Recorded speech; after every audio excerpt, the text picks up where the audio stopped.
Hello everybody, good morning and welcome to the United Stand. This is your latest Manchester United news and transfer news and some good news to start the week. It looks like we will definitely have Cavani and Martial back for the huge AC Milan game. Can't wait for that now.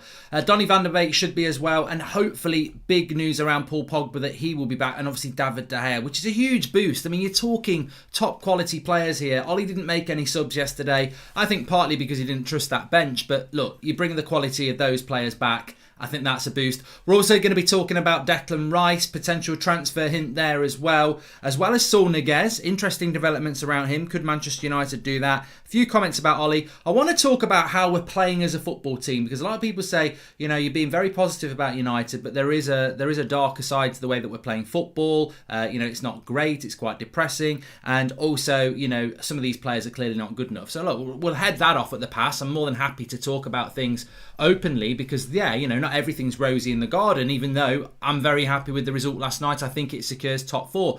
But I just want to say, part of my role is to not just shove my own head up my arse and listen to my own opinions. I think that's what some pundits do. I mean, something from Michael Owen, actually, we'll talk about in a bit. But the reality is, you've got to, if you're part of the United Stand, you'll know this. You've got to take in other opinions. You've got to, whether you agree with it or not, you've got to take it in. And the one thing that resonates with me this morning is that I do look around social media. I do look at news outlets. I do look at what people are saying in our fan base, and I think we've got division. And I think, what surprise! I think the world is divided all the time. Every morning, the media are pushing division down us. I don't think we all realise this. That every morning you wake up, every news headline you look at in the general news, they're looking to give you their slant on something. They're looking to divide you. And I think around Manchester United there is a lot of division at the moment. And but what I don't understand is what you're looking for if you are not happy this morning. I've seen people saying, oh, it's just delaying the inevitable. Well, of course it is. There's hardly any manager that doesn't get sacked. So saying Ole Gunnar Solskjaer, we're just pausing what's going to happen. Well, even Arsene Wenger got sacked. Mourinho gets sacked. Like, everybody gets sacked. So that's not really a statement. Everybody gets sacked. I don't think we're going to see Ollie doing a Sir Alex. He's not going to be here in 20 years' time. So very unlikely. I hope he is, and I hope that's successful. But I was bored. I didn't even watch the game. I fell asleep. Or I didn't even really celebrate the win. And that to me is like, well, what's that all about then? Because categorically, we don't sack managers because they play bad football. We don't. I don't actually know where this has come from. For me, this is almost like you've cemented your feet in stubbornness and you're not going to move. So now we're top four. We're second again. We're still in 2 trophies. There's clear progression from last year in relation to points tally and where we are in the league. But still, some fans, no, I've made my mind up. I'm not going to get behind this manager. I'm not going to get behind this team. I'm still a Manchester United fan, but I don't want us to win because I think I'm right. Well, you know what? I think that you may well be right in the long term, but you're not right now. So you can't sit there and go, I know he's not the right man. Well, sorry, he is. Look at the league table. Look at where we are. Look at this right here, right now. You're wrong. You might be wrong in the future, but what are you going to do? You're just going to make yourself unhappy. You're going to make yourself unhappy for the next year. You're not going to enjoy Manchester United because you don't like the way we're playing football. I tell you what. Can I just surprise you? I don't like the way we're playing football either, but it's not stopping me enjoying winning matches. It's not stopping me being excited about the Milan game and the Leicester game and hoping we can win a trophy. You know why I put up with it? Because I want Manchester United to win. And I always hope that this team that we've got, this United DNA, which I sometimes take the piss out of, if they have really got true United DNA, then they'll feel exactly about it like we do. They will want Manchester United to play good football. So I hope that development's going to happen. But ultimately, the blame should always be put on the board. The board are the people who appointed Ollie. The board are people who've basically not changed the backroom staff at all, but pretended they have with a new footballing director. The board are the people that need to invest in the team. The board are the people that can make change at the club. That's where your frustration should always be aimed, and I would never not say that.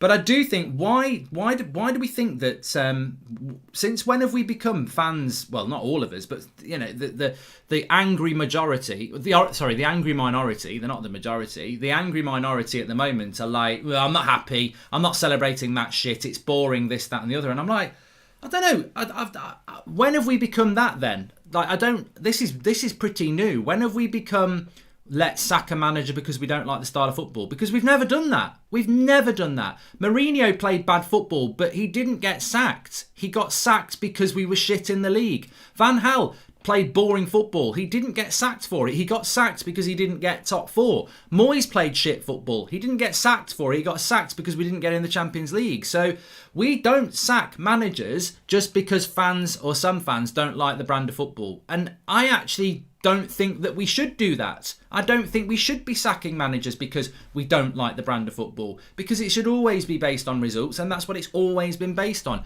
I do agree that there's massive issues with that team last night, which I'll talk about in a minute, but I just think there needs to be, well, what I think is irrelevant. It's what you think, but I think I don't know where you're going with this. If you are one of those fans that are just not happy with the result last night, you don't like the style of football, you're not happy, it feels like a loss, it's just delaying the inevitable.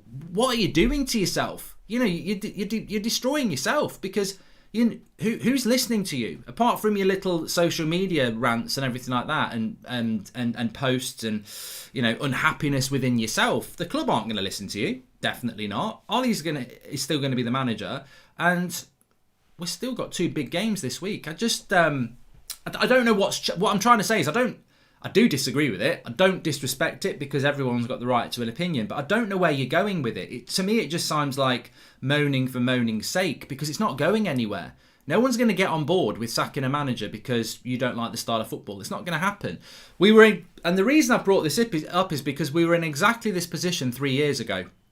I think Mourinho actually had more points than Ollie's got now, and he was second place. And Man City were miles and miles ahead.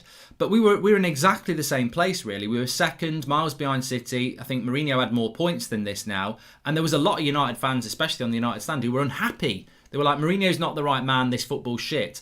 But he was never going to get sacked because we were second in the league. He got sacked at Christmas because we fell away. Now, that might happen next season, but I think this movement of moaningness about Ollie and saying, oh, I can't believe he's getting a new contract. Why can't you believe he's getting a new contract? I've never known United look to sack a manager who's delivered them top 4, regardless of the football. And look, who's to blame for that? That's the board, isn't it? That's the board. But they are over the moon. They are like, yes, top 4, more Champions League money coming in. That's all they're bothered about. So that's what I mean. It's all this moaning about, oh, you know, I don't like the way we're playing football. Well, I think there's mitigating circumstances, and I think that is why it's a big boost that Paul Pogba's back. United seem to get last third of the pitch and don't know what to do with it, says David Page. And I remember when Sir Alex Ferguson and his team had some bad performances but still won, and nobody complained about that, so I'm happy with the win, says Jack Lynch. Thanks for the contribution, Martin Osuji. Well, look, I think the big thing is that I will be honest, because people say, oh, you know, you just sound like you're an Ollie Inner now. I'm not changing what I am. I'm a Manchester United fan who's very happy with that result last night, but I can be critical about things as well. And I want to talk about Declan Rice and Saul Niguez in a minute or two, but I just want to say that honestly, the football we're playing at the moment is no better than Van Gaal or Mourinho. It isn't. It's not. I can't say that we're playing better football than Mourinho or Van Gaal, because we're not. And I look at that team last night and I'm like, well, if we want to get anywhere near successful in the Premier League or the Champions League, there's 4 or 5 players that are not good enough last night. And McFred aren't good enough. James isn't good enough. One of the centre-backs isn't good enough. And I think Aaron Wan-Bissaka needs to improve a lot as well. So, you know, I can see the problems and I can see the way that we're playing football. But what I hope is going to happen is that if Paul Pogba's back this week, we're not going to put him on the wing where Dan James is to accommodate McFred. If he does those sort of things, then, you know, this is the problem with Ole Gunnar Solskjaer. This is the stubbornness that irritates. But he's got to get Paul Pogba back in that midfield pivot. And that, to me, is a massive boost going into the big games we've got against AC Milan and against Leicester. And I think having Martial and Cavani back just gives us more quality in the front 3 that we definitely need. David De Gea being back, obviously I'm a big fan of De Gea, but we've got 2 good goalkeepers then. And hopefully Van der Beek's back, giving us some quality off the bench, because we know we won't start. So these are things that just give us some freshness, some impetus, some positive. But he won't have the excuse to. I think there's always a big excuse when United don't really entertain us. When you're playing people like McFred in the midfield, they're just not good enough. But with Pogba back, he's got to put him into that midfield, and that is a big boost for us.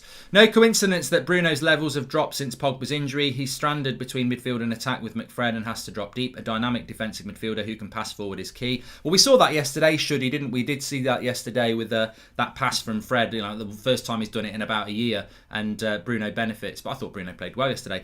I celebrate goals and trophies. I will never ever celebrate top four. Didn't celebrate with Mourinho and won't celebrate now, says Mo Aiden. Well, you're in for a long wait, mate. I mean, try and find a bit of joy in your life, I suggest, because, I want Manchester United to win trophies, but I support Manchester United, and I'm realistic to what's happening. We are run by businessmen. That whole thing, you're just going to moan at the manager every single game because you celebrate trophies. That team's not capable of winning trophies.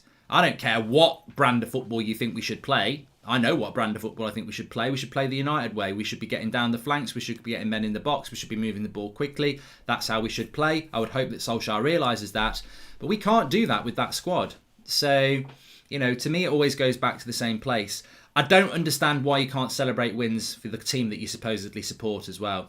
Do you think Ollie signing a new contract is the long goodbye? Managers and players of this club seem to fall off a cliff after signing a new contract. I think it all comes down to what's going to happen in the summer, Julian. And welcome to the Members Club, Robin. But can I just say, there was a bit of a chat between Harry Maguire and Declan Rice at the end of the game yesterday. Now, does that mean there's a bit of a transfer hint? Probably not, because it's just two captains combining and having a chat after the game. Interesting that Pogba suddenly becomes available prior to international duty, says Sudit. Well, I did say this, didn't I? Last week I said Pogba will be back because he wants to go with France. And when he's away with France, he will talk about leaving Manchester United. So let's see if that actually happens. But look, whether Pogba wants to go or not, I'm not going down that road. I sort of understand why he wants to go. And, you can't say, I hate the way we play football, I'm not going to celebrate it, and then expect Paul Pogba to sign a new contract. I mean, I think we all know that Pogba wants to leave, and I think he still wants to leave. But him being back for Manchester United is a huge positive. We need to play a different brand of football. And this is why I think top four's done, because I think with these players back, we will look better and play better because they are better than what we've got. Ollie's new deal is part of us being run by businessmen. If you agree with that, you agree with the way we are being run, says Andre. No, Andre, that is your opinion. Well done. Some people will agree with you. I agree with the new contract. I don't support the Glazers. I probably have not supported the Glazers more than most of you have been United fans because I'm older than a lot of you. I never wanted the Glazers to take over the club, and I've never liked them owning the club. But Ole Gunnar Solskjaer deserves a new contract if we get top four, in my opinion, because that's progress. And we need to see more progress next year. It's got absolutely nothing to do with backing the Glazers. You know what this is now? This is the next level of the bitter, stubborn crew who basically don't want Ollie to be the manager. So they now say if you get behind the manager, you're pro Glazers. What a sad interpretation from bitter bastards, really, because the reality is it's got nothing to do with it. I think every United fan, whether they like McFred, whether they don't, whether they like Pogba, whether they don't, whether they back Ollie, whether they don't, every United fan is united by the fact that nobody wants the Glazers in charge of our club. So we don't need to bring the Glazers into this conversation. It takes it into the gutter and we're better than that. I would back Ollie just for the fact that we have some direction under Ollie. Give the guy a window where the board backs him with at least 2 signings and judge him after that. Well, remember, Harry, I'm only backing Ollie till May. In May, I'll see what happens in the summer transfer window. And if we get more of this next year, I think we will end up the same way as Mourinho, because the fans have always been ready to jump on Ollie. We saw it back in the autumn. He's not got a free pass. I don't think he'll ever have a free pass. I think if he loses 3 games in a row, bang, the tide will turn massively. The majority will go against him. He's on thin ice as a manager. I said this last week, and apparently it's an Ollie out thing to say. I think Solskjaer's always going to be on thin ice. I think he knows he's on thin ice. I think he knows he's not convinced the fan base. I know loads of people who are Ollie out, who I respect. They're like, I just don't think he's the right man, and the sooner he's gone, the better. I get that. I do.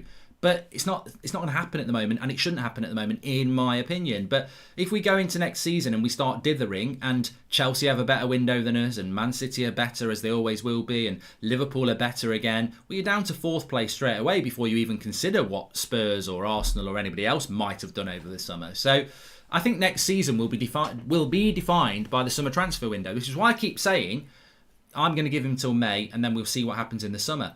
It's very logical to me. it's so logical to me that we get to the summer, he will get a new contract, we will get top four, hopefully we will have won a trophy.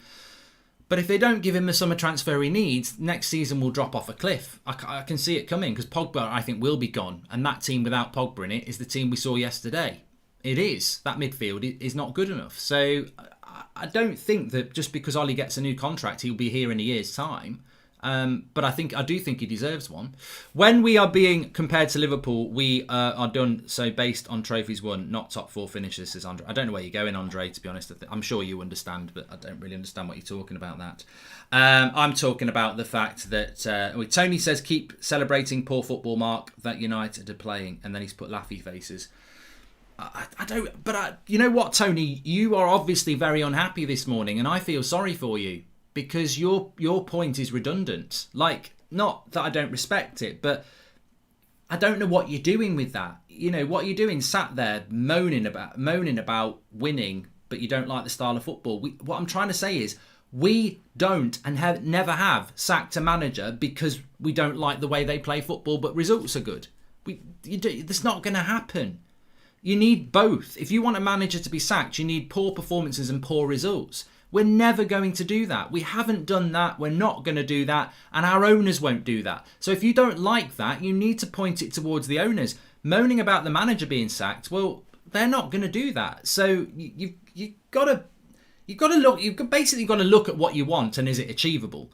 And being moany and miserable this morning because you didn't like the brand of football and, you know, I'm not going to celebrate the win and I don't want Ollie getting a new contract. Well, that's fine. Nobody's telling you you're wrong for having that opinion. What I'm saying is, what are you going to do with that for the next however many months? You're just making yourself miserable and also illogical. Because who's going to sack a manager who's second in the league, regardless of the football that we're playing? And at times, I think we've played good football, and at times, I think we've played bad football. I'm very vocal about that.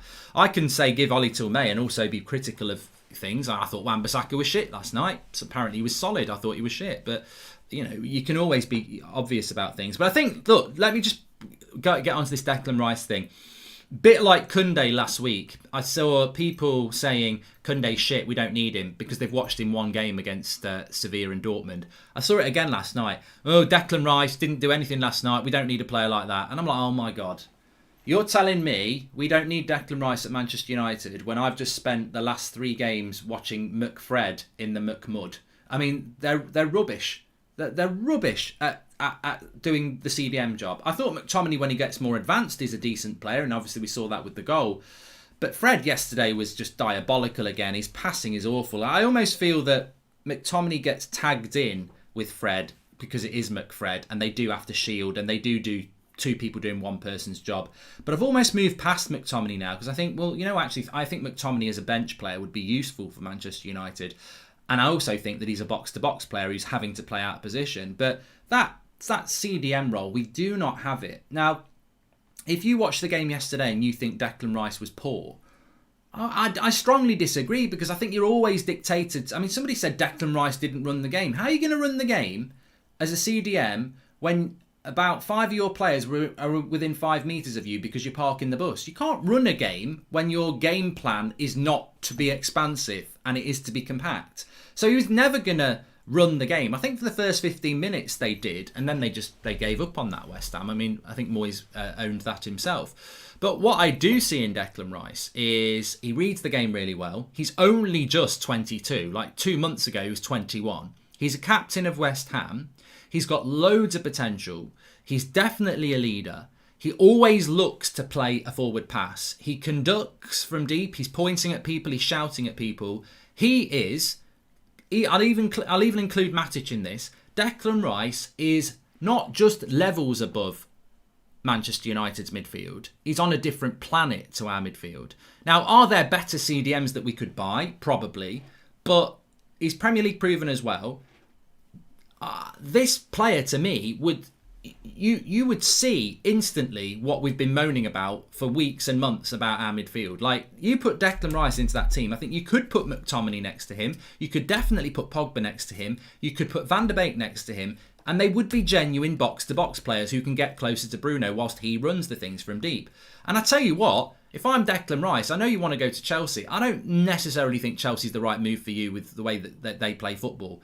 But you definitely need to get away from West Ham. Like, I've seen Declan Rice play against United twice in a month. They've come to Old Trafford and parked the bus. He's way better than that. You know, he's way better than that. And I just think he's absolutely 100% the perfect sort of signing United should be looking at. And there are others. There are other candidates. There definitely are. But the change you would see in that team with a player like Declan Rice in our centre defensive midfield position would be astronomical. Because we'd have somebody who takes the ball confidently off Maguire and whoever we've got at the back and looks to play that forward pass. And effectively, he can play he's actually got good technique, and he has got eyes, and he has got vision, and he will take the ball off the back four, and he will look to play a 40-yard pass or a 10-yard pass, but it's forward, or if he can't go forward, he'll actually drive forward very effectively. And I also think Michael Carrick with a player like Declan Rice will take him to another level. You've got Michael Carrick with players like Fred and McTominay. Well, Michael Carrick's one of the most intelligent CDMs the Premier League has ever had,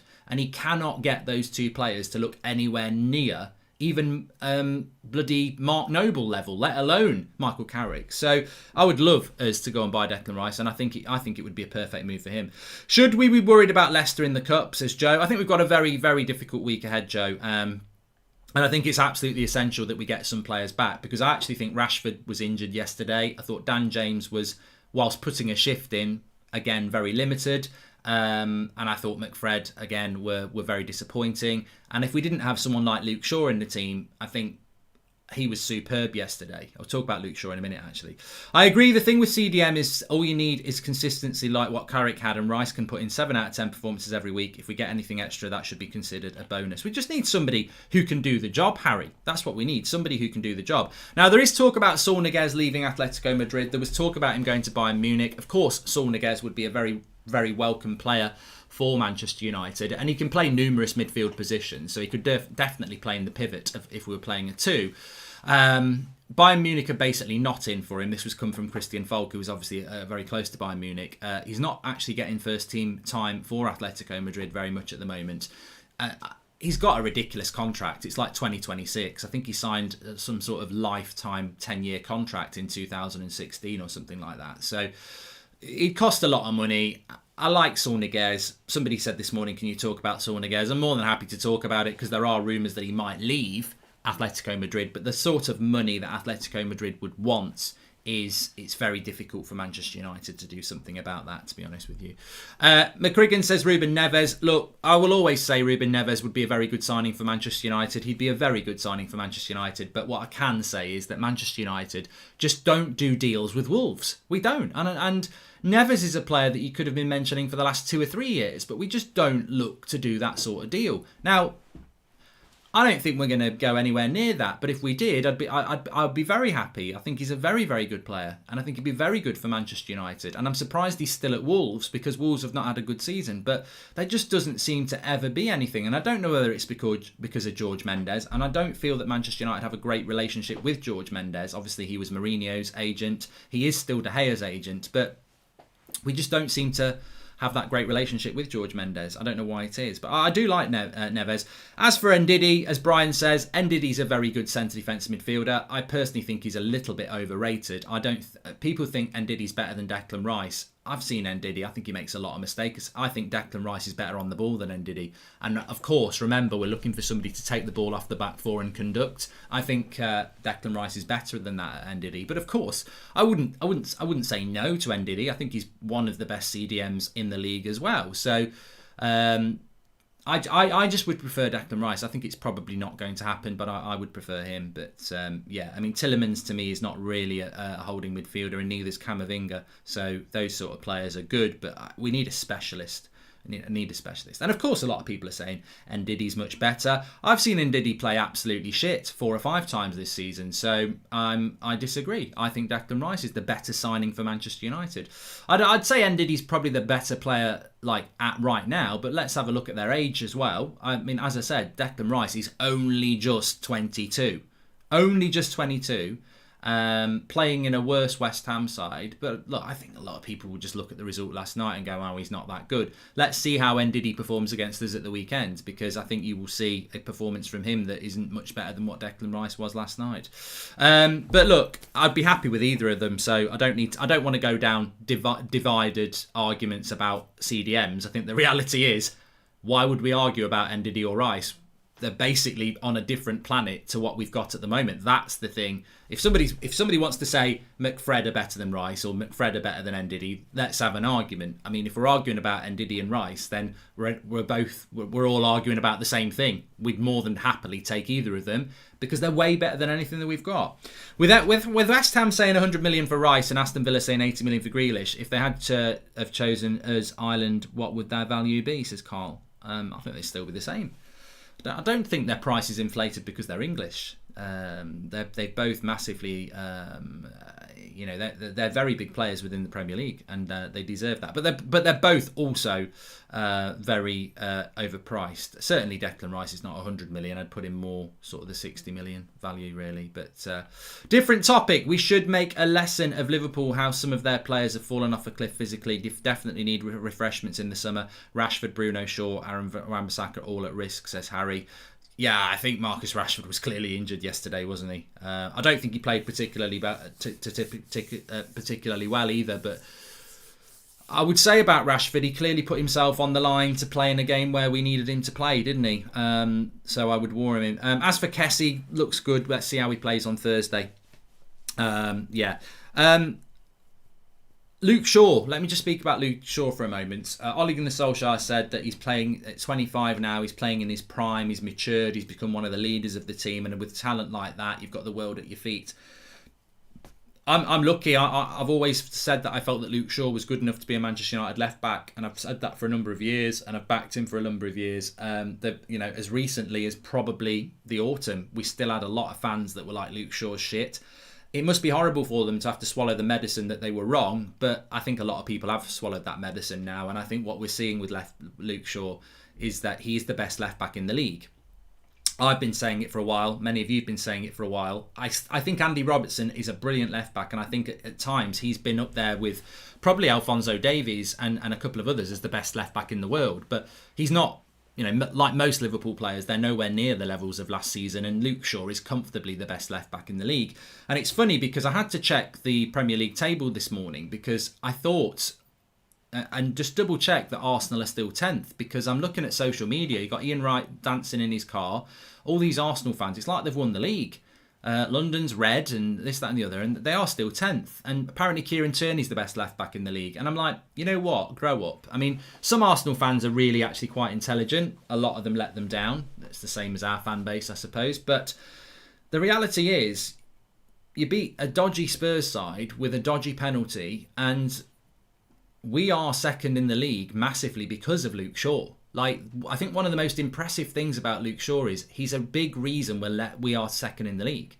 Like, if Luke Shaw didn't play yesterday, we would have been worse.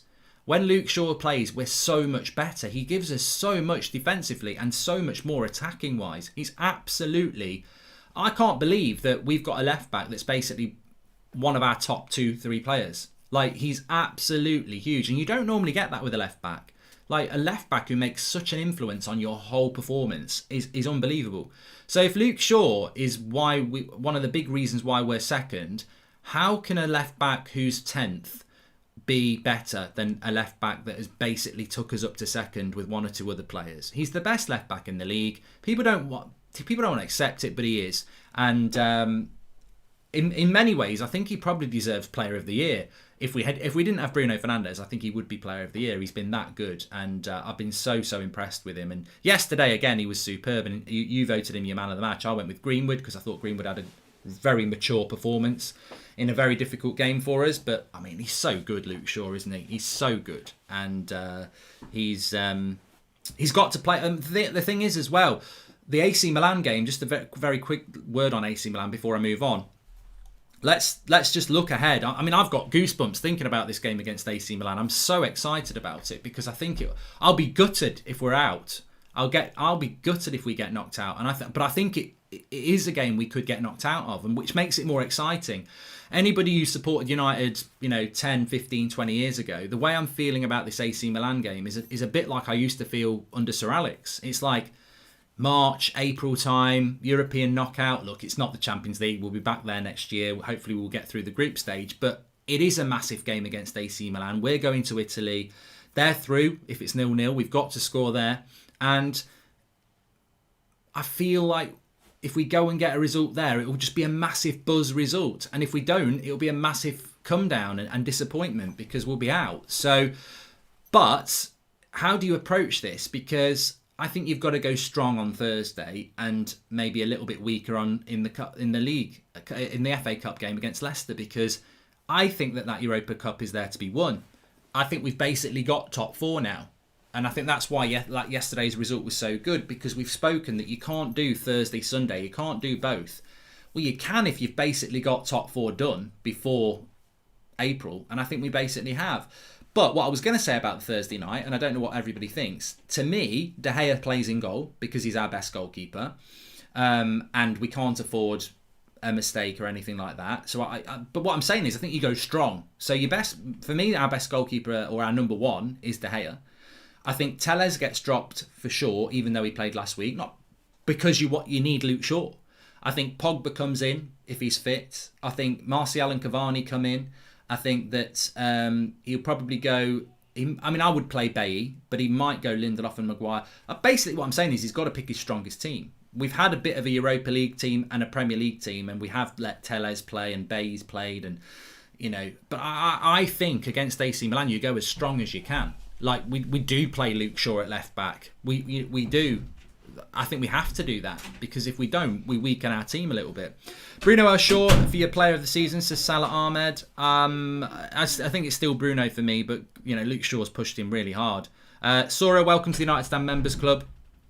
But I think we've got to go really, really, really strong. And Carl, I'd love to see a Lingard swap deal for Declan Rice, but Declan Rice has got to want to come to the club. Remember on Saturday evening I did the show where I'd spoken to my guy about transfers for the summer, and Manchester United admire Declan Rice and they would probably like to do a deal for Declan Rice, but their feeling is that he doesn't want to come to Manchester United because he wants to stay in London and feels that Chelsea's more likely, but we'll see. Thank you for the contribution there from Martin Oswi. What else did I want to talk about? Just on transfers there, we spoke about Haaland at the weekend, and obviously the information I have is that Erling Haaland is an obsession for Ole Gunnar Solskjaer. He would love to bring him to Manchester United, but Manchester United cannot deliver that deal, and if they did deliver that deal, it would be probably the biggest deal that the Glazers have ever done, because it's delivering the world's best asset striker at the moment, and bringing him to Manchester United and getting that deal would be astronomical. The wages, the fee that Dortmund would want, the agent fees that Raiola would want. It's a huge, huge deal, and United are not capable of doing that deal, and if they did do that deal, they'd basically not be able to do anything else. So, but it's funny because I saw that Michael Owen was saying the one player United should go and get is Erling Haaland, and again, I just think it's so blind. It's blind really to what the issues are at Manchester United. You watched that game yesterday and you stick Erling Haaland up front. All these people moaning about how we played. Does that make us play any better? No. He might score the chance that Greenwood has, but I think Greenwood hit that quite well, the one that Fabianski saved. The Rashford chance wouldn't be his because he doesn't play on the left wing. I don't think Erling Haaland makes any difference to that performance yesterday. I think a good centre defensive midfield makes us very different. I think an out-and-out right winger makes us different yesterday, but I don't think a striker. I think a striker then plays better when you've got those components in. So to me, a striker is third or fourth down the list, maybe even fourth or fifth. But all these people who are saying that we need a striker, I'm surprised, because they actually played the game at very high levels, and dropping Erling Haaland into United's game against Milan on Thursday or against West Ham last night, it doesn't make us play any better. The chances are not there for the striker. The chances will come for the striker when we buy a centre defensive midfielder and we get a centre back that makes us play a higher line. But that is not going to be solved by signing Erling Haaland. I'm looking forward to the game against AC Milan. We'll play attacking football and we will be good. Agree. Love this channel, says Bente. Well, I don't actually agree that we will play attacking football.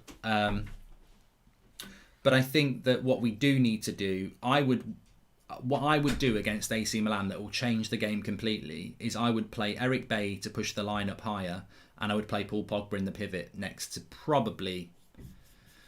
it probably has to be Fred. And I don't rate Fred, but it probably has to be Fred because he's just the better tackler out of Matic and McTominay. And that gives Pogba a little bit more licence. But I think we've got to get Pogba into that team.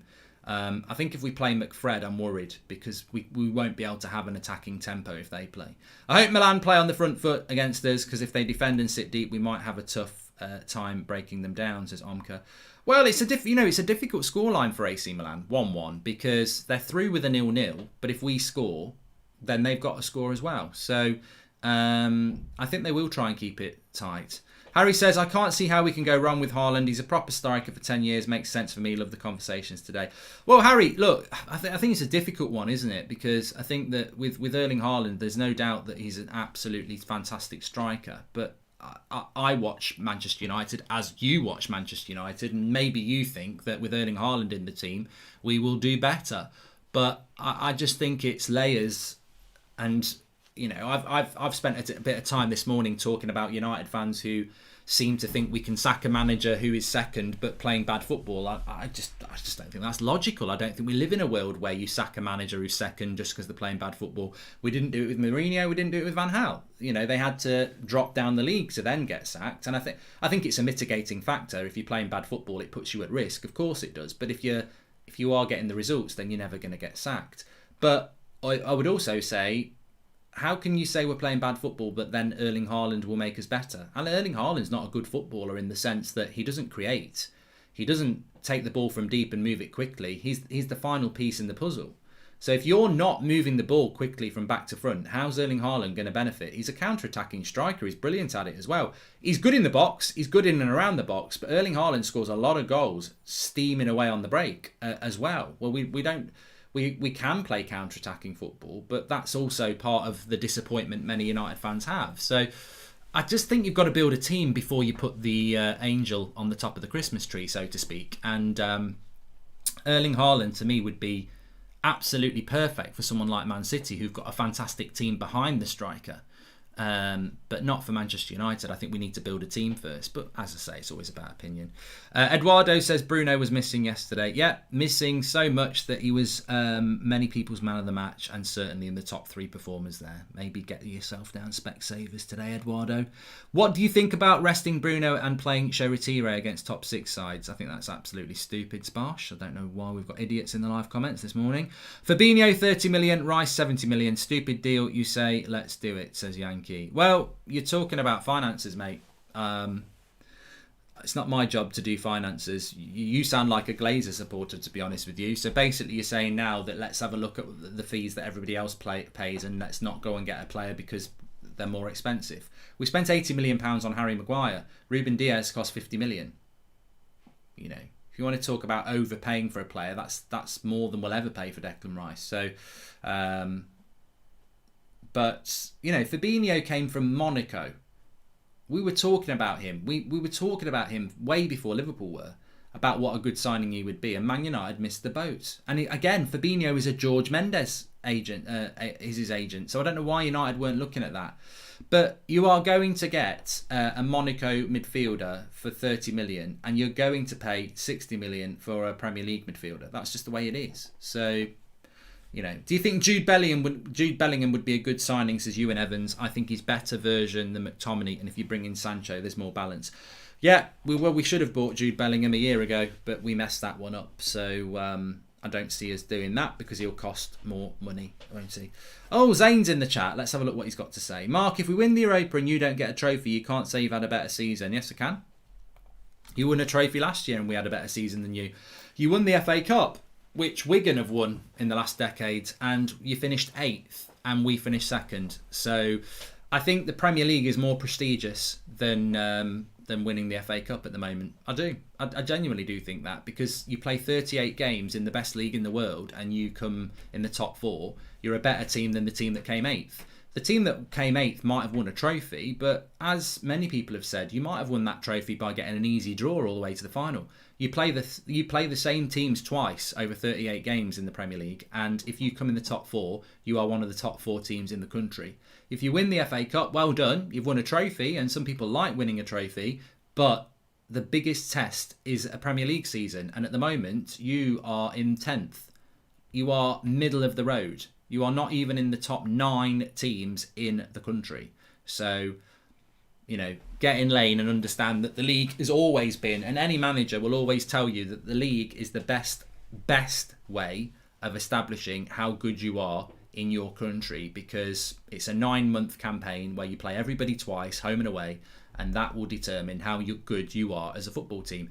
And whether our fans like it or other fans don't like it, we are the second best team in England this season. And look, I agree, it's been a weird season. It's been a shit season. But we've played the same teams everybody else has played, and we are second. We are the second best team in England at the moment. And we might not be there at the end of the season, I agree, but we are the second best team in England. And results don't lie. Please don't label me, Mark. Rice is an overpriced deal, says Yanku W7. Well, of course I'm going to label you. People label me. If you come out and state that Rice is an overpriced deal, I'm going to label you as somebody who is a little bit naive, because you don't even know what the price for Declan Rice is. You're quoting 70 million, 100 million just because David Moyes has said that. I'm telling you now that, to be fair, an English Premier League proven young midfielder, the bidding is going to start at anywhere between 50 and 60 million pounds. So I think that's common knowledge. It's common knowledge. Look at what Manchester City have paid for people like Kyle Walker in the last few years. Look at what they paid for English players. Look at what we paid for Wan-Bissaka. Of course, Declan Rice is going to start off at about 60 million pounds. It's just the price. It's the price tag you play. Gabriel Noel, only way you win a trophy, Zane, is if Anthony Taylor refs the rest of Europa League games. Now go celebrate splitting the North London derby this season. Yeah, and also, going to just say to Zane as well, why is London red? As somebody who really has no affiliation with any club in London, why is London red because you beat Spurs? North London's red because you beat Spurs, but then they're still above you in the league. So it might be red today, but at the end of the season, it's white because they finished above you in the league. But if you're talking about London and not districts of London, London's blue. Chelsea have always been the best team in London for a very long time because they consistently finish above you in the league and Spurs in the league. So Chelsea, London's blue. Surely London's blue. As somebody who's got no affiliation to any of them, if you ask me who's the best team in London, it's Chelsea, because they're consistently the best team in England in the league every single year. So it's always Chelsea. So North London's red at the moment, but London's surely blue. But Arsenal fan for life says Manchester is blue by that logic. But I don't go by that logic. I don't go out saying Manchester is red. I don't do that. I said this on That's Football a couple of weeks ago. I think it's just ridiculous because most of our fan base isn't from Manchester. So Manchester is red doesn't mean anything to me because I'm not from Manchester. I'm a Manchester United fan, but I'm not from Manchester because this local thing is not relevant to me because football's not been local for, decades. Even though people try to make it local, it's not. Football's not local. Support your local. Bullshit. It doesn't happen. So, but I'm just saying, London's not red. It's not red, is it? Because if you want to say who's the best team in London, it surely is Chelsea. But I don't subscribe to this. Liverpool is this, Manchester is this is that. Because Manchester United to me is not just about Manchester. Manchester United is about the fan base, and ultimately, I don't give a shit about what colour a city is. What I care about is where the league is, and Manchester City are the best team in England. That's the only thing that matters to me. Manchester City are the best team in England because they're top of the Premier League. Hey Mark, can you organise some event where some of us fans come online and talk about United? It would be fun, says Harry. And it took almost 4 years for Sir Alex Ferguson to win a trophy at United. It takes time and patience. Ollie needs more time, says Jules. I do agree in a sense, but I don't like the comparison to Sir Alex Ferguson because this was before the Premier League happened and it's coming up for 40 years ago. Football's very, very different to what it was. Manchester United were a very different club then. Financials were very different. Manchester United's revenue is huge at the moment. Not every manager should be given 4 years anymore. You get inflation where a price of a player. Roy Keane was a British transfer record in the early 90s for 3.6 million. British transfer record now is what? God knows. Is it Harry Maguire at 80 million? So that's a massive, massive difference. And I also think that managers got more time in olden days than they do now. So I think Ole Gunnar Solskjaer going into next season will have to keep improving on what he's done. If he got third last year, which he did, if he gets second this year, next year he can't drop below second again, because that's a drop off. I think as long as there's progression in relation to what we're doing in the league, then you can almost say, well, look, we've still got to improve how we're playing, but we are heading progressively in results in the right direction. I think our masterclass last night was better than City match. You won. Things to come down the line. Zane. We deserve to beat Manchester City, and we didn't score with dodgy goals. I thought you did deserve to beat Spurs. I thought Spurs were shit, but your winning goal was dodgy, and your first goal was a deflection. Saints pissed this morning. Going to be a day, folks, as Gabriel Noel. Anyway, look. Really good video this morning. Make sure you smash a like on the video. Lots of content coming up for you this week. A big week ahead. Big game tonight as well. I mean, look, talking about top four, I still feel that Liverpool could... I mean, they're miles off us at the moment, but they are the sort of team. They've got us to play as well. They could go on a bit of momentum. So I'll watch that game with interest tonight against Wolves. If Liverpool don't win that, I think they've got no chance. Some would say they've got no chance as well.